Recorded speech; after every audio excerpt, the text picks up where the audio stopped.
మహాగణపతిం మనసా స్మరామి మహాగణపతిం మనసా స్మరామి. Dear creations family అందరికీ నా హృదయపూర్వక ధన్యవాదాలు. అలాగే జనవరి మాసానికి సంబంధించి మాస ఫలితాలు ద్వాదశ రాశుల వారికి ఎలా ఉండబోతాయి అనేది తెలుసుకునే ముందు ఈ యొక్క మాసంలో మేజర్ ఈవెంట్స్ ఏమున్నాయో అది మనం ఒకసారి చూస్తే 6వ తారీఖు సంకటహర చతుర్థి, 7వ తారీఖు మనకి త్యాగరాజుల వారి ఆరాధన 7వ తారీఖు, అలాగే 14 భోగి, ఇంకా 15 సంక్రాంతి, 16 మనకి కనుమ, 17వ తారీఖు మహాశివరాత్రి ఉంది, 19వ తారీఖు నుంచి కూడా మాఘమాసం ప్రారంభమవుతూ ఉంది. అసలు ఈ మాసంలో విశిష్టతలు మాఘమాసం కూడా రావటం వల్లేమో సంక్రాంతి రావటం వేరు, దానికి తోడు వసంత పంచమి 23వ తారీఖు. సో అందరూ పిల్లల యొక్క మనకి అక్షరాభ్యాసాలు చేస్తాం కదా. 25 రథసప్తమి, ఇంకా సో అలాగే భీష్మ ఏకాదశి 29. సో రథసప్తమి, వసంత పంచమి, మకర సంక్రాంతి, భోగి అన్నీ కూడా జనవరి మాసంలోనే వచ్చి ఉన్నాయి. సో ఇక్కడ మేజర్ ట్రాన్సిటల్ చేంజెస్ విషయానికి వస్తే కనుక ఈ మాసంలో మాసగ్రహాలు రవి, కుజ, బుధ, శుక్రులు నలుగురు కూడా అదేంటో మరి మాట్లాడుకుని మరి గోచారం అవుతూ ఉన్నట్టున్నారు, కలిసి ప్రయాణం చేస్తున్నారు మాసగ్రహాలు నలుగురు కూడా. సో ప్రథమార్థం అంతా అంటే ఈ మాసంలో ఫస్ట్ 15 రోజులు ధనుర్రాశిలో ఉంటారు రవి, కుజ, బుధ, శుక్రులు. మళ్ళీ తర్వాత 15 రోజులు మళ్ళీ రవి, బుధ, కుజ, శుక్రులు మకర రాశిలో ఉంటా ఉన్నారు. మాసగ్రహాలు ఒక రాశినే ఇంపాక్ట్ చేస్తున్నాయి అంటే మీ స్థానాన్ని బట్టి దాని యొక్క ఫలితం కంపల్సరీగా ఎఫెక్ట్ ఉంటుంది అన్నమాట. సో అలాగే ఇక శని ఆయన మేన రాశిలో సంచారంలో ఉన్నారు, గురుడు కూడా మిథున రాశిలో వక్రస్థితిలో సంచారంలో ఉన్నారు, సింహంలో కేతువు, ఇక కుంభరాశిలో రాహు యొక్క సంచారం జరుగుతూనే ఉంది. ఈ విధమైన గ్రహస్థితులు సాధారణంగా ఈ యొక్క మాసం ద్వాదశ రాశుల వరకు ఎలా ఉండబోతుందనేది చూద్దాం. కుంభరాశి వారికి సంబంధించి 2026 జనవరి, ఈ జనవరి మాస ఫలితాలు ఏ విధంగా ఉండబోతుందనేది చూద్దాం. కుంభరాశి వారికి పంచమంలో గురుడు, లాభంలో రవి, లాభంలో కుజుడు, లాభంలో బుధుడు, లాభంలో శుక్రుడు. ఈ విధంగా 5 గ్రహాల యొక్క అనుకూలత కుంభరాశి వారికి యోగిస్తోంది. మెయిన్ చూస్తే కనుక ఈ రాశికి రాశ్యాధిపతి అయిన శని యొక్క సంచారం ద్వితీయ స్థానంలో ఏలినాటి శని చివరి భాగంలో. ఏదైతే కుంభరాశి వాళ్ళకి సంబంధించి ఏలినాటి శని చివరి భాగంలో ఉందో ఇక్కడ మెయిన్గా ఎక్కువ ఫ్యామిలీకి సంబంధించిన ఇష్యూస్ నేపథ్యంలో ఫైనాన్షియల్గా వీళ్ళకి సంబంధించి కొంత సడన్ ఎక్స్పెన్సెస్ అనేవి ఎదురవటం గమనించవచ్చు. రిట్రగ్రేషన్లో జూలై నుంచి ఉన్న శాటర్న్ నవంబర్ వరకు రిట్రగ్రేషన్ మళ్ళీ కంప్లీట్ అయ్యి జనవరి నుంచి ఫార్వర్డ్ మోషన్లోకి రావటం. సో ఫ్యామిలీ పరంగా ఎన్ని ట్రబుల్ షూటింగ్స్ ఉన్నాయి, ఎన్నెన్ని ఇబ్బందులు ఉన్నాయి అన్నీ కూడా మీ ముందు తీసుకురావడం, తద్వారా దానికి సంబంధించి ఫ్యామిలీ రెస్పాన్సిబిలిటీస్ కావచ్చు, ఫైనాన్షియల్ రెస్పాన్సిబిలిటీస్ అన్నీ కూడా ఇప్పుడు మీ ముందుకు వచ్చి ఉంటాయి గట్టిగా. ఈ విధంగా ఏలినాటి శని లాస్ట్ భాగం ఇది మీ యొక్క ఫైనాన్షియల్ సిచ్యువేషన్స్ మీద, ఫ్యామిలీ మీద ఎఫెక్ట్ చూపిస్తూ ఉంది. ఆర్థిక పరంగా మనం చూసినట్టయితే ఈ మాసంలో మొదటి 2 వారాలు బెటర్గా ఉంటుంది, చాలా బెటర్గా ఉంటుంది. ఏలినాటి శని నడుస్తున్నప్పటికీ, శని రిస్ట్రిక్షన్ ఫైనాన్షియల్గా క్రియేట్ చేస్తున్నప్పటికీ, లాభస్థానంలో రవి ఉండటం, లాభస్థానంలో కుజుడు ఉండటం, లాభస్థానంలో బుధుడు ఉండటం, లాభస్థానంలో శుక్రుడు ఉండటం, మాసగ్రహాలు లాభస్థానంలో ఉండటమే కాదు, గురుని యొక్క యాస్పెక్టు, శని యొక్క యాస్పెక్ట్ కూడా లాభస్థానం మీద ఉంది. అంటే 6 గ్రహాల యొక్క దృష్టి, స్థితి, గోచారం ఎప్పుడైతే లాభస్థానంలో ఉందో you meet so many people, so many new networks, కొత్త పరిచయాలు అవడం కానీ, కొత్త వాళ్ళని పరిచయం చేసుకోవడం కానీ, కొత్త ప్రదేశాలకు వెళ్ళటం కానీ ఇక్కడ ఎక్కువగా జరిగే ఆస్కారాలు కనిపిస్తూ ఉన్నాయి.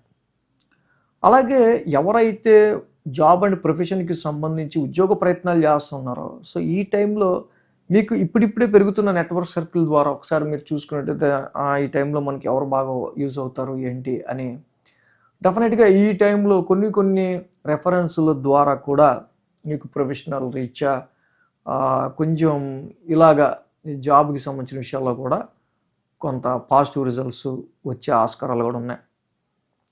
సో ఇక్కడ రవి లాంటి ప్లానెట్, కుజుడు లాంటి ప్లానెట్ కూడా ఈ రాశికి లాభస్థానంలో ఉండటం వ్యాపారపరమైన విషయాల్లోనూ ఉద్యోగపరమైన విషయాల్లో కూడా బాగా రాణించే ఆస్కారాలు మొదటి 2 వారాలు కనిపిస్తున్నాయి.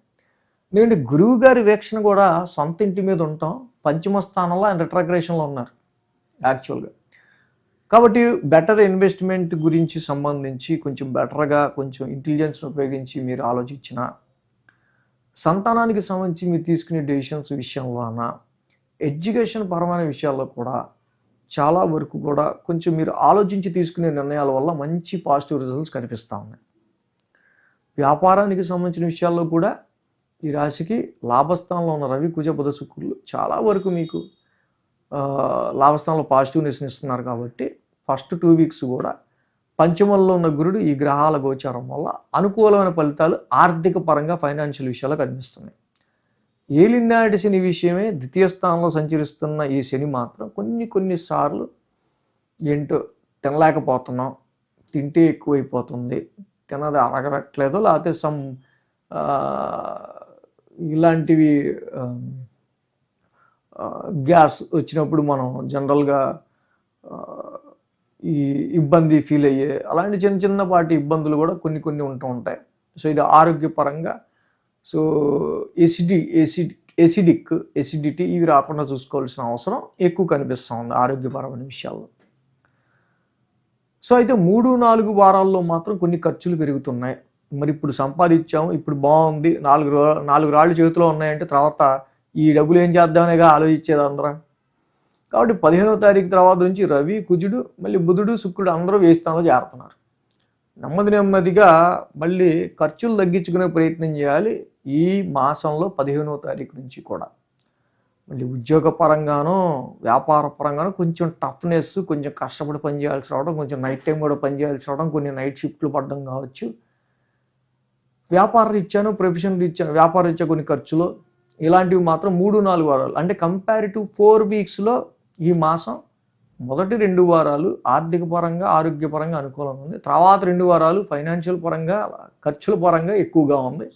సేమ్ టైం ఆరోగ్యపరంగా కూడా కొంచెం డిస్టర్బెన్స్ 16వ తారీఖు నుంచి. కాబట్టి కుంభరాశి వాళ్ళకి మెయిన్ ఏంటంటే పంచమంలో గురుడు చక్కగా బెటర్ ఆపర్చునిటీస్ మీకు ఇవ్వడానికి చూస్తారు కాబట్టి నథింగ్ టు వర్రీ.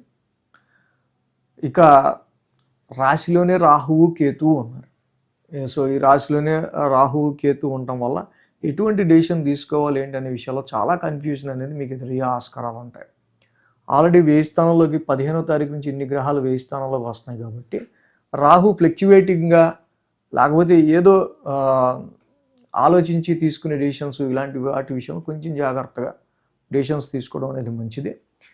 అలాగే ఈ రాశికి మెయిన్ ఏలినాటి శనికి కంపల్సరీగా శనికి సంబంధించి నీలాంజన సమాభాసం వాక్ స్థానంలోనే శని యొక్క గోచారం జరుగుతుంది కాబట్టి ఆ శని నవగ్రహ శాంతి మంత్రాన్ని చదువుకోవటం, శనికి సంబంధించి కేజింపవు, నల్ల నువ్వులు, బ్లాక్ క్లాత్ దానం ఇవ్వటం, ప్రతి శనివారం శనికి తైలాభిషేకం చేసుకుంటూ వెళ్తే మీ ఆరోగ్యానికి మంచిది. ఆ తర్వాత 3వ వారం నుంచి 15వ తారీఖు నుంచి కూడా మరి రవి, కుజులు ఇద్దరు వ్యయ స్థానంలోకి వెళ్తున్నారు. ఉద్యోగ వ్యాపారాల్లో టఫ్ టైం, కొంచెం కష్టించి పని చేయాల్సి వస్తుంది. మన దాకా కొంచెం మామూలుగా ఉన్న కష్టపడాల్సి వస్తుంది ఎక్కువ. వీటి ద్వారా వచ్చే నెగిటివ్ ఎఫెక్ట్స్, వ్యాపారంలో వచ్చే లాస్ అయినా ఏదైనా కొంచెం కేజింపావు, గోధుమలు, రెడ్ క్లాత్ దానం చేయడం, అలాగే కేజింపావు, కందులు, రెడ్ క్లాత్ కుజుడికి సుబ్రహ్మణ్య స్వామి గుడిలో చక్కగా ఆయనకి అభిషేకం చేసి దానం చేసుకోవటం వల్ల ఉద్యోగానికి సంబంధించిన విషయాల్లో బాగుంటుంది. సో ఇలాగ రవికి, కుజుడికి 3వ వారం చేసుకోవడం, శనికి కూడా చేసుకుంటే కొంచెం బెటర్గా ఇంకొంచెం బెటర్ రిజల్ట్స్ 3-4 వారాల్లో కూడా మీరు చూసే ఆస్కారాలు ఉంటాయి ట్రాన్సిట్ బాగుండకపోయినా. అయితే ఏ వారం ఏ గ్రహానికి రీత్యా ఇలా వ్యయ స్థానంలోకి గ్రహాలు ఆడటం వల్ల ఎప్పుడు ఖర్చులు ఉండొచ్చు, రవి కుజుల వల్ల, శని వల్ల మనకి ఎక్కువ ఫైనాన్షియల్గా, ఫ్యామిలీగా ఎప్పుడు స్ట్రెస్ ఉండొచ్చు ఆరోగ్యపరంగా, ఏ వీక్లో ఏ డేట్స్లో అనేది వీక్లీ రాశి ఫలాలు కూడా ఫాలో అయితే పర్టికులర్ వీక్లో ఓకే ఈ విషయంలో జాగ్రత్తగా ఉండాలి, ఈ రెమెడీ చేసుకుంటే బాగుంటుందని మీకు ఇంకా బాగా తెలుస్తుంది. So thanks for watching TR creations. ధన్యవాదాలు. ఈ వీడియో కనుక మీకు నచ్చినట్లయితే లైక్ చేయండి, షేర్ చేయండి. మరిన్ని అప్డేట్స్ కోసం సబ్స్క్రైబ్ చేయడం మాత్రం మర్చిపోకండి.